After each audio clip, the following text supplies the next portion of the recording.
3, 2, 1.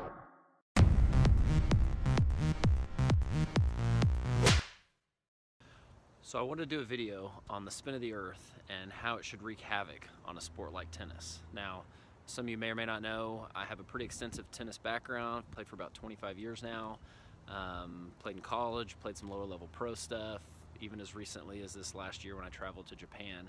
I did a spoof video on this topic on Facebook a few months ago when I was playing a tournament in Vegas, but I wanted to go a little bit more in depth into it right now. So tennis players in general are extremely meticulous. They practice the same shots over and over and over in order to minimize the number of variables they're dealing with when they play their sport.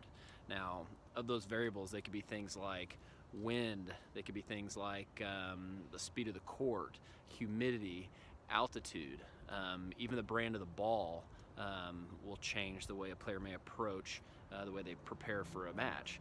And one of the ways that they do that is by changing the tension of the strings in their racket. So here's Roger Federer talking a little bit about it. 26, 27 kilos, depending on the conditions of the speed of the court, how hot it is. So it's not uncommon for Roger Federer to get 5, maybe 6 rackets strung after every match in order to have his instrument as precise as he possibly can. Now, one of the things you'll never hear a tennis player talk about having to adjust for is the spin of the earth. Let me explain.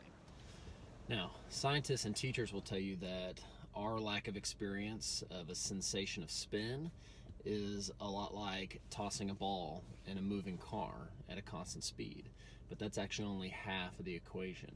It's more similar to tossing a ball in a car at a constant speed while going in a continuous circle like the earth supposedly is, much like this exaggerated example right here.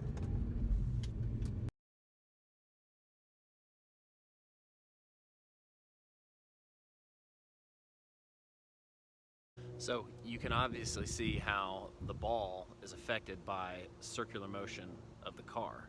Now, I'm here on a tennis court, which is supposedly in a circular motion of its own, okay? This court is supposedly traveling about 1,000 miles an hour that way because of the spin of the earth, okay? That comes out to almost 1,500 feet per second, or about 1 mile every 4 seconds. Now, that's in the horizontal direction. We're also moving in the vertical direction because of the circular spin of the earth. Now, curvature math comes out to about 8 inches per mile squared, okay? Which means that in 4 seconds, like I talked about, we will have changed 8 inches up or down, depending on your reference point. Now, because of the squared relationship, that comes out to about a half an inch every second. So, standing on this court right here, if the center line was your reference point, that means in 1 second, this side would be a ½ inch higher, and that side would be a ½ inch lower. Here's an exaggerated example of what I'm talking about. So here's our tennis court, and as the earth spins towards the east, you can obviously see how compared to the center of the court, one side goes down and one side goes up. Yet I don't experience a difference playing on this side as opposed to that side, or if the court happened to be oriented east-west instead of north-south. And here's the thing, this phenomenon should be different depending on where you're located because the earth spins at different speeds depending on which latitude you're located on.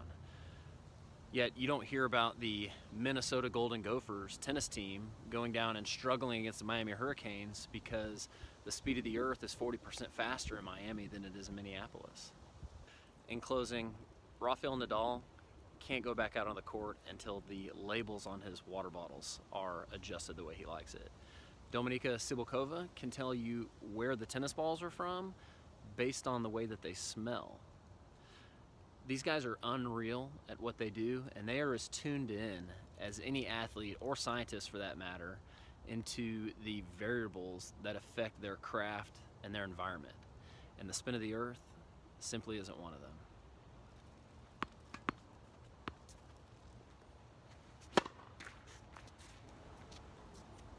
Should have warmed up.